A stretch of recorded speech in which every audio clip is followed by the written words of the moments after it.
Hello everyone, आशा करता हूँ आप सब लोग अच्छे होंगे। आज फिर हम एक नया टॉपिक डिस्कस करेंगे। इससे पहले भी हमने बहुत से मेडिकल लेक्चर्स जो है इस चैनल पर डाले हुए हैं। अगर आप चैनल पर नए हो तो चैनल को पहले सब्सक्राइब करें, उसके बाद भी वीडियो को कंटिन्यू वॉच करें। आज फिर हम एक नया टॉपिक डिस्कस करेंगे, तो बने रहिए मेरे साथ में एंड तक। आज डाइजेस्टिव सिस्टम की एक डिसीज पढ़ेंगे जिसका नाम है हाइटल हर्निया, या फिर कुछ बुक्स में हाइटस हर्निया नाम से भी दिया हुआ है। वैसे तो हर्निया और भी टाइप्स के होते हैं, पर जो अपना डाइजेस्टिव सिस्टम होता है उसमें स्पेसिफिक एक डिजीज दी हुई है हाइटल हर्निया नाम से और हाइटस हर्निया नाम से। तो आज अपन उसको पूरी तरह से अच्छे से समझेंगे। तो हाइटल हर्निया में अपन सबसे पहले देखेंगे डेफिनेशन की डेफिनेशन हमें क्या कहना चाहती है। अब protrusion of any part of stomach through diaphragm. समझना डेफिनेशन को। डेफिनेशन में जो प्रोट्रूजन वर्ड है इसका मतलब होता है, प्रोट्रूजन का मतलब क्या होता है, मतलब कि किसी भी चीज का अपनी जगह से हट जाना, उसे हम क्या कहते हैं, प्रोट्रूजन कहते हैं। तो यहाँ पर क्या हो रहा है, अब protrusion of any part of stomach मतलब कि स्टमक के किसी भी पार्ट का उससे अलग होना थ्रू डायफ्राम। थोड़ा डायग्रामेटिक वे में आपको समझाता हूँ, इससे आपको अच्छे से समझ में आएगा। ये वाला नॉर्मल डायग्राम है, इसके अंदर जो ये वाली जगह है ये अपना डायफ्राम है, और डायफ्राम के बाद यहाँ से अपना स्टमक जो है वो स्टार्ट हो रहा है ना। और ऊपर क्या है, इसोफेगस की, ऊपर है अपना इसोफेगस की प्लेसमेंट। बट अब सेकेंड डायग्राम आप देख सकते हो, इसमें क्या होगा, इसमें हाइटल हर्निया शो हो रहा है। मतलब इसमें क्या होगा, अब हाइटल हर्निया में क्या होगा, जो डायफ्राम है यहाँ से स्टमक जो रहेगा वो ऊपर की ओर प्रोट्रूड कर जाएगा, जिसे दिखाई दे रहा है जो स्टमक का कुछ पार्ट है वो ऊपर की ओर प्रोट्रूड कर चुका है डायफ्राम से।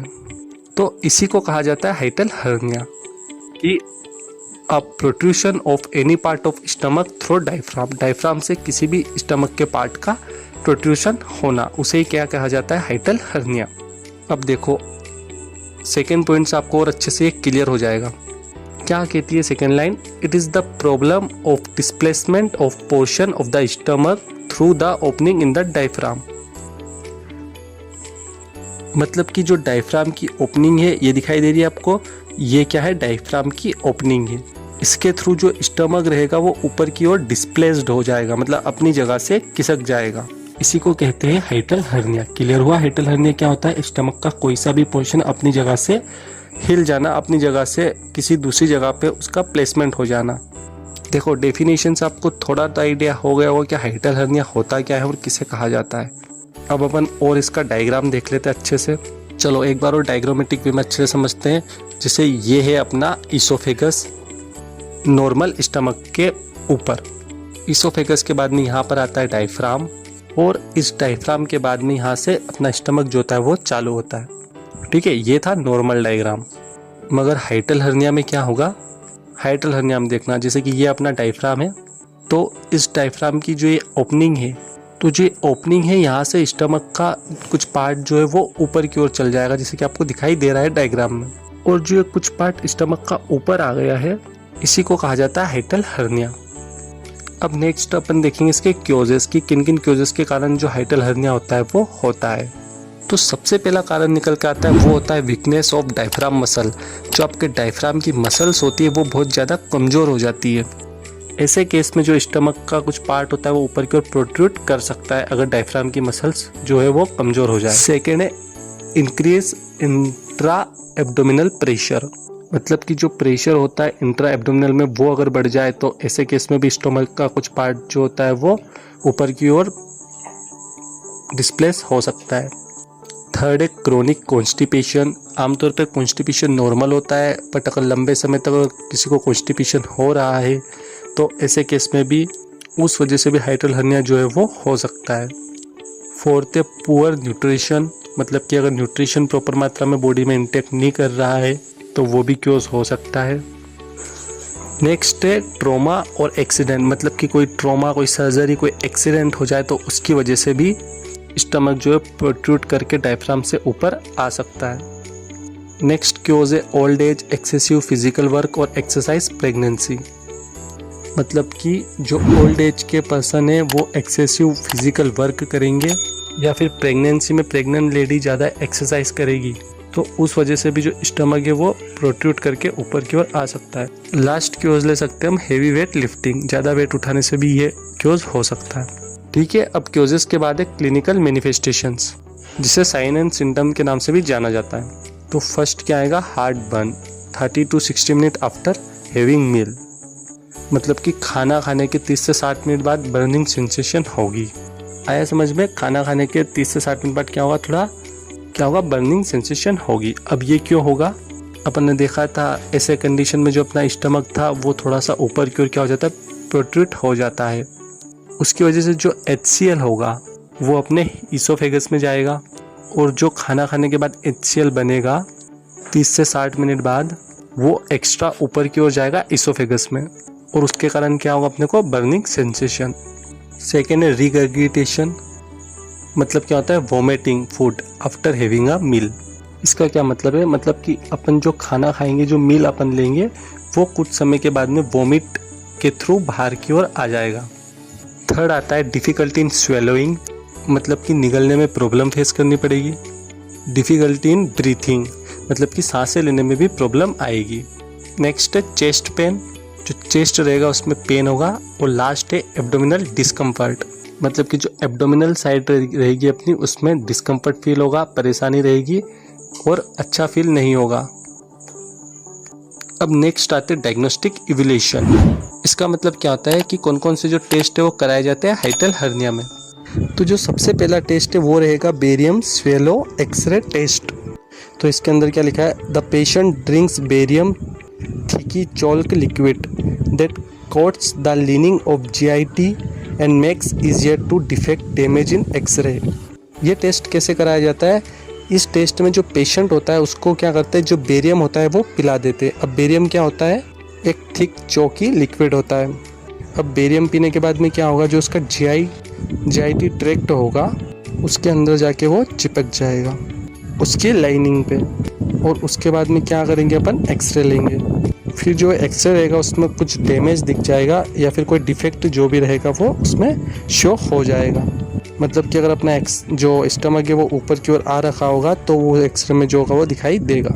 अब जो सेकेंड टेस्ट आता है वो होता है अपर GIT एंडोस्कोपी। अब एंडोस्कोपी क्या होता है, एंडोस्कोपी मतलब एक कैमरा वाला जो रहता है वायर होता है, मतलब एक वायर होता है जिसमें कैमरा अटैच होता है। वो अपन पेशेंट के अंदर जो है वो इंसर्ट करते हैं और वो क्या करेगा, अंदर जाके जो GIT रहेगी उसकी पिक्चर लेगा और वो पिक्चर अपने को शो करेगी सारी अंदर की कंडीशन को। थर्ड नंबर पर आता है 24 आवर्स pH टेस्टिंग, जिसके अंदर क्या होगा, measure the amount of acid reflux in your oesophagus during a 24 hour, मतलब कि कितने अमाउंट ऑफ जो एसिड है वो अपने इसोफेगस में 24 घंटे के अंदर आया हुआ है। और वो टेस्ट कहलाता है 24 आवर pH टेस्टिंग। और लास्ट आता है CT स्कैन। अपन कंप्यूटर टोमोग्राफी करवाएंगे अपनी GIT की डिटेक्ट करने के लिए हर्निया को। सो ये सारे टेस्ट होते हैं जिसके थ्रू अपन पता लगा सकते हैं कि हर्निया है या नहीं है। अब टेस्ट के बाद अपन चलते हैं मैनेजमेंट पे कि कौन कौन से मैनेजमेंट ऐसी कंडीशन में करे जा सकते हैं। अब मैनेजमेंट इसमें दो टाइप्स के होते हैं, एक होता है अपना मेडिकल मैनेजमेंट, उसके थ्रू कैसे मैनेज कर सकते हैं इस डिसीज़ को, और एक होता है सर्जिकल मैनेजमेंट, मतलब कि कौन कौन सी सर्जरी के थ्रू ये डिसीज़ जो होती है वो मैनेज हो सकती है। तो सबसे पहले अपन डिस्कस करेंगे मेडिकल मैनेजमेंट्स को। तो चलिए डिस्कस करते हैं। तो चलो थोड़ा इनको अपन ब्रीफली देख लेते हैं।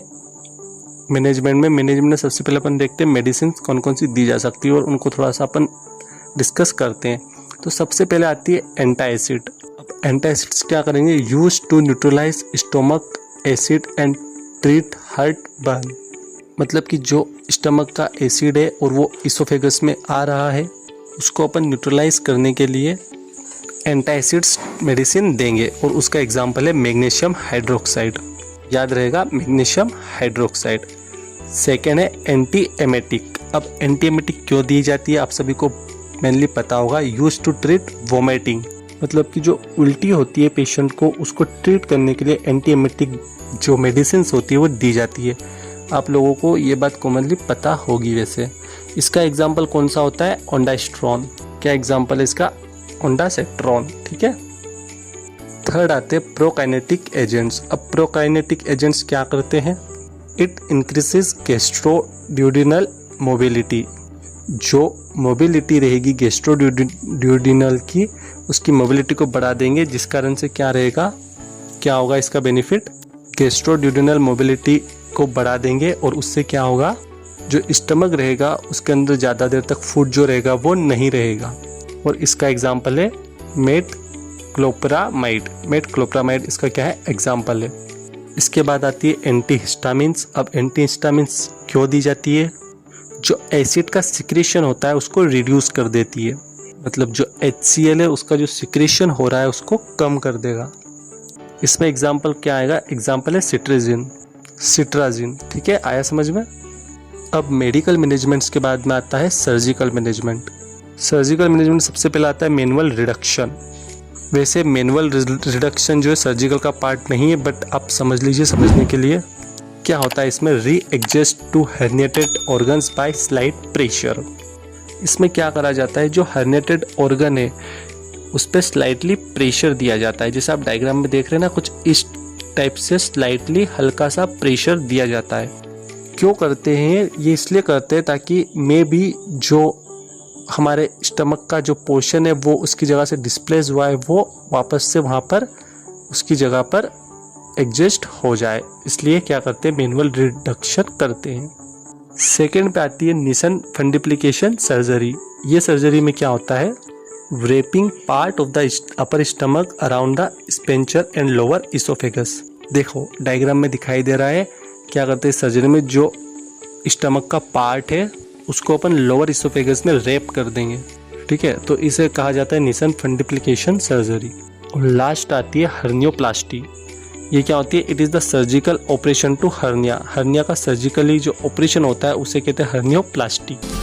ठीक है, ये था हमारा आज का टॉपिक जो कि हमने अच्छे से डिस्कस करा है। अगर इससे रिलेटेड आपको कोई भी क्वेरी और डाउट हो तो आप कमेंट सेक्शन में कमेंट डालकर पूछ सकते हो। और चैनल को सब्सक्राइब किया तो चैनल को सब्सक्राइब करें और वीडियो को लाइक करें। Thank you, have a good day.